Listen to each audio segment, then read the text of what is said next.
అందువల్ల దయచేసి పార్టీ అనేది ఒక తల్లి లాంటిది. మన మధ్య ఏదైనా భేదాభిప్రాయాలు ఉంటే కూర్చోవాలి, మాట్లాడుకోవాలి తప్ప మనలో మన భేదాభిప్రాయాలు అది పార్టీకి నష్టం చేకూర్చే విధంగా ఉండొద్దు.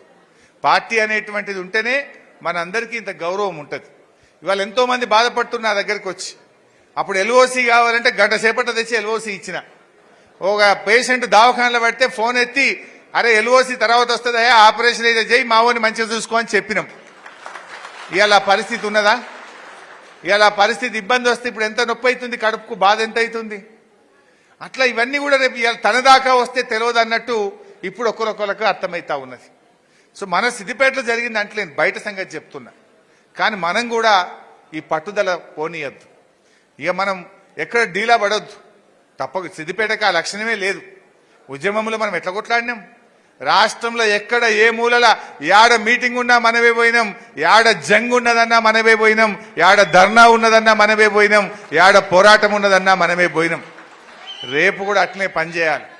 గతంలో కూడా మనం అనేక రకాలుగా ఉద్యమానికి బీఆర్ఎస్ పార్టీకి అండదండలు ఇచ్చిండ్రు మన సిద్దిపేట కార్యకర్తలు, మన నాయకులు.